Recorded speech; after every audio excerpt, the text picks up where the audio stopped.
Hello बच्चों, नमस्कार, जय हिंद। प्यारे साथियों, आप सभी का बहुत बहुत स्वागत है डिफेंस विद्याकुल पे। बेटा, आज का सेशन इंपॉर्टेंट होने वाला है उन बच्चों के लिए भी जो अभी एनडीए का रिटन एग्जाम देने वाले हैं और उन बच्चों के लिए भी जो एनडीए का रिटन एग्जाम दे चुके हैं और क्वालिफाई करके एसएसबी देने की तैयारी में है। आज हम डिस्कशन कर रहे हैं एसएसबी के डूज एंड डोंट्स की, क्या करना है और क्या नहीं करना है एसएसबी में, क्योंकि ये एक बहुत बड़ा टॉपिक है और आपकी सारी मेहनत बेकार हो सकती है रिटन क्वालिफाई करने के बावजूद। तो आज मैं आपके लिए कुछ ऐसी टिप्स लेकर के आया हूं जिन टिप्स को फॉलो करके आप अपने एसएसबी में अच्छा परफॉर्मेंस दे सकते हैं। तो बेटा आइए देखते हैं कि हम किस तरीके से एसएसबी को अपने बेटर बना सकते हैं। तो ट्रेडिशनल वे, सबसे पहली बात जो आपको करनी है, आपको पता है कि भाई एसएसबी के अंदर आपका पीआई होता है जिसको हम पर्सनल इंटरव्यू कहते हैं और जीडी होता है। तो हम जीडी और पीआई दोनों के पर्सपेक्टिव से देखेंगे कि किस तरीके से हमको अपनी बॉडी लैंग्वेज को रखना है। तो सबसे पहला स्टेप और सबसे पहली टिप आपके लिए ये है कि आप कभी भी क्रॉसिंग एंड लॉकिंग्स को अप्लाई नहीं करेंगे अपनी बॉडी लैंग्वेज के अंदर। क्या होता है क्रॉसिंग एंड लॉकिंग?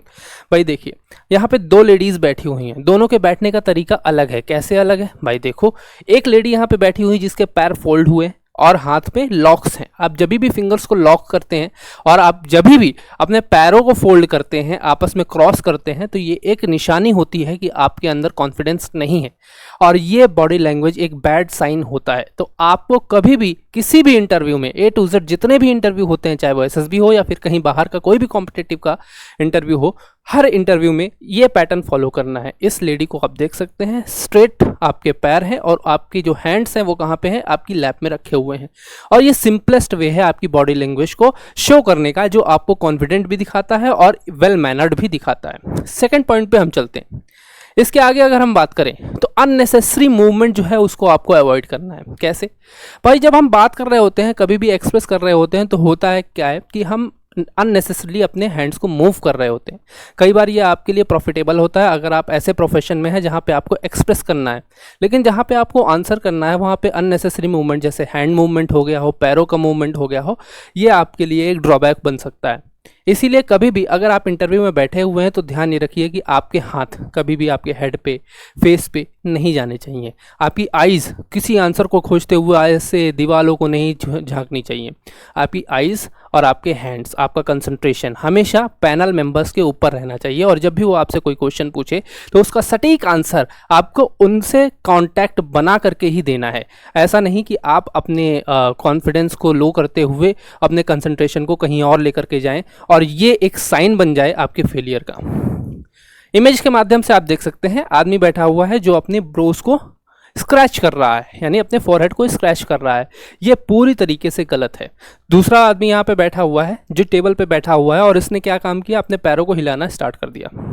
आपको पता है कई बार ऐसा होता है कि जो लोग होते हैं वो पैरों को हिलाने लगते हैं, ठीक है, कुछ सोच रहे होते हैं, सोचते सोचते उनका कंसंट्रेशन हिल जाता है और वो पैरों को हिलाना चालू कर देते हैं। ये लैक ऑफ कॉन्फिडेंस का एक साइन माना जाता है। और जब भी आप कोई ऑफिसर बनने जा रहे हैं तो वहाँ सबसे पहली चीज आपके अंदर जो होनी चाहिए वो होनी चाहिए कॉन्फिडेंस। तो बेटा, कॉन्फिडेंस का कमी होना ये आपके लिए बैड साइन है, इसको आपको शो नहीं करना है और ऐसे पार्ट्स से, ऐसे बॉडी लैंग्वेज के जो बिहेवियर्स हैं उससे आपको बचना है। नेक्स्ट अगर हम बात करें तो हमारे पास रैपिड में कुछ ऐसे टिप्स हैं जो हमको फॉलो करनी है। सबसे पहले क्या है? Addressing every panel members equally. भाई देखो, क्या होता है, जनरली इंटरव्यूज़ में देखा हुआ है, हम लोग भी जब इंटरव्यूज़ लेते हैं, जब इंटरव्यूज़ देते हैं तो एक सिचुएशन बच्चों के सामने आ जाती है कि किसी भी पैनल मेंबर ने जब आपसे क्वेश्चन पूछा तो आप उससे डायरेक्ट कांटेक्ट में आ जाते हैं और आप फेल कर जाते हैं। इस चीज़ को महसूस कर पाना कि पैनल में बैठे हुए सारे के सारे मेंबर्स आपके लिए इक्वली इंपॉर्टेंट हैं। तो करना यह है कि आपसे जब भी कोई भी मेंबर क्वेश्चन पूछे, भले ही वो उसका डायरेक्ट क्वेश्चन हो, लेकिन आंसर देते समय आपका आई कांटेक्ट सभी के साथ थोड़ी थोड़ी देर के लिए होना चाहिए। साथ ही साथ ये केवल पीआई के लिए नहीं है, जब आप जीडी दे रहे हो, ग्रुप डिस्कशन कर रहे हो, तो ग्रुप में मौजूद सभी मेंबर्स के साथ आपका कनेक्शन बना रहना चाहिए। किसी भी तरीके से कोई भी परेशानी नहीं होनी चाहिए। ऐसा नहीं कि आप किसी एक को देख करके बोल रहे हो या दूसरे को देख करके बोल रहे हो। इसके लिए ट्रिक होती है कि आप 5 सेकंड या 6 सेकंड के लिए सभी से बारी बारी करके आई कॉन्टैक्ट बनाएं और उसके बाद आप दोबारा अपनी प्लेस पे वापस आ जाएं। सेकेंड पॉइंट, से नो टू आई रोल। ठीक है, अभी हम लोगों ने बात की अननेसेसरी मूवमेंट की, जिसमें हम आई रोल के बारे में बात कर रहे थे। क्या है, आपसे कोई क्वेश्चन पूछा गया और उस क्वेश्चन का आंसर ढूंढने के लिए आपने अपनी आंखें घुमा करके ऐसे दीवालों को ढूंढना, छत को ढूंढना जो है चालू कर दिया। बहुत बुरी बात है और बहुत ही बड़ा बैड साइन है ये आपके लिए। ये आपको ये दर्शाता है कि आपकी तैयारी बहुत कमज़ोर है और आप इसलिए नर्वस होकर के ये सारे काम कर रहे हैं जो आपको नहीं करना है। Third point, be bold but stay polite. ये क्या है? जब भी आपसे कोई प्रश्न पूछा जाए तो एज एन ऑफिसर आपके पास उसका आंसर होना चाहिए और आप बोल्ड दिखने चाहिए, ब्रेव दिखने चाहिए कि आप सटीक आंसर दे सकें तुरंत ही। लेकिन उस सटीक आंसर के देने के पीछे आपकी पोलाइटनेस नहीं मरनी चाहिए। यानी ये बात बोली जाती है कि आप जब भी ऑफिसर बनने जा रहे हो तो आपके ऊपर जिम्मेदारी है कि आप अपने जितने भी एम्प्लॉयज़ आपके नीचे काम कर रहे हैं, आपके ग्रुप का हिस्सा है, उनको कमांड दें, लेकिन अपना लहजा पोलाइट रखते हुए। यानी आप किसी को डोमिनेट नहीं कर सकते, तो अपनी पोलाइटनेस नहीं खोनी है, ठीक है। पोलाइटनेस आपको बना करके रखनी है। जैसे अगर मैं आपको बताऊं वर्बल तरीके की पोलाइटनेस की, तो वर्बल पोलाइटनेस में कई बार ऐसा होता है जब आप किसी से एग्री नहीं कर रहे होते। जीडी में इस बात को बहुत ध्यान देना पड़ता है कि आप जब किसी के पॉइंट से एग्री नहीं कर रहे होते हैं, उस कंडीशन में आपको डायरेक्टली ये नहीं बोलना होता है कि you don't agree with that person. वहाँ पे आपको बोलना होता है मेट I slightly agree with you. इसका मतलब होता है मैं थोड़ा सा आपसे एग्री करता हूँ, but I would like to add up my point in your point.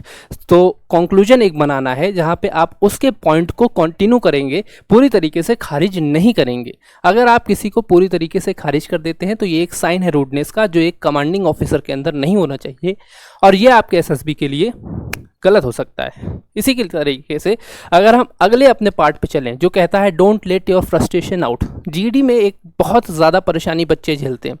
सभी तरीके के बच्चे जो भी जीडी में जाते हैं वो ये परेशानी ज़रूर झेलते हैं। वहाँ पे अलग अलग कैलिबर के बच्चे आए होते हैं और जब वो बोलना चालू करते हैं ना तो वो रुकते नहीं। तो कई बार ऐसा होता है कि आप अपने पॉइंट ऐड करना चाहते हैं और उस पॉइंट को ऐड करने के चक्कर में आप इतने ज़्यादा डेस्परेट हो जाते हैं कि आप बार बार उसकी बात को तोड़ना चाहते हैं, लेकिन आप फेल कर जाते हैं। और फेल करने के बाद आपका फ्रस्ट्रेशन आपके चेहरे पे आ जाता है, जैसे छः यार नहीं कर पाया। ऐसे फ्रस्ट्रेशंस को आपको अवॉइड करना है, ऐसे फ्रस्ट्रेशन से आपको बचना है, ऐसे एक्सप्रेशन से आपको बचना है। अगर ऐसे एक्सप्रेशन आपके फेशियल फिगर्स पे आते हैं, फीचर्स में आते हैं, तो ये आपके लिए बहुत ज़्यादा खतरनाक हो सकता है और ये एक कारण बन सकता है आपके डिस्क्वालीफाई होने का। आपको ये नहीं करना है, आपको दूसरों को सपोर्ट करना है और आपको अपनी आवाज़ तेज रखते हुए, ठीक है, अटेंशन ग्रैब करनी है और अपनी बात को कंटिन्यू करना है। Be a good speaker but become a good listener too. आपको दूसरों की बात सुननी भी है और साथ साथ में अच्छा बोलना भी है। ये बात को आपको विशेष तौर पे याद रखना पड़ेगा। भाई don't try to dominate other. देखो, एक कमांडिंग ऑफिसर का काम ये नहीं होता है कि वो हर एक व्यक्ति को डोमिनेट करे जो भी उसके सराउंडिंग में है। एक कमांडिंग ऑफिसर का काम ये होता है कि वो उनकी बातों को सुन करके अगर उसमें कोई गलती है तो एडिशन करके उससे लॉजिक पूछे। डोमिनेट करने वाला व्यक्ति कभी कमांडिंग ऑफिसर एक्सेप्ट नहीं किया जा सकता। इसलिए आपको किसी को दबाना नहीं है, आपको सब लोगों को साथ लेकर के चलना है। डोमिनेटिंग एक ऐसा प्रोसीजर है जहाँ पे वर्बली और नॉन वर्बली दोनों तरीके से लोग इसको फॉलो करते हैं। वर्बली तो आपको पता है कि आपको किसी की बात को काटना नहीं है, बल्कि उसको वेलकम करना है और उसमें अपने पॉइंट्स को एडिशन देना है। लेकिन अगर आप बॉडी लैंग्वेज की बात करें तो एक बहुत इंपॉर्टेंट पॉइंट है जो हम लोग फॉलो करते हैं। आपको पता है कि कभी भी आप अगर साइन यूज़ करते हैं तो आप अगर अपने पाम को डाउन रखते हैं तो वो एक तरीका होता है जिसमें ये दिखाया जाता है कि आप डोमिनेट कर रहे हैं। कभी भी साइन का यूज़ करते हुए किसी की तरफ पॉइंट आउट करते समय आप उसमें पाम डाउन नहीं रखेंगे। आपका काम क्या है? पाम को ऊपर रखना। आपकी हथेली ये वाला हिस्सा हमेशा ऊपर होना चाहिए। ये एक करेक्ट वे है किसी की तरफ पॉइंट आउट करने का। अगर आप किसी भी तरीके से अपनी पाम को डाउन रख देते हैं तो ये तरीका आपका माना जाता है कि आप एक डोमिनेटिंग पर्सनालिटी के हैं और आप दूसरे को डोमिनेट करने की कोशिश कर रहे हैं। इस चीज़ को आपको अवॉइड करना है और इससे बचना है। तो my friends, these were some tips जो आपको फॉलो करनी है।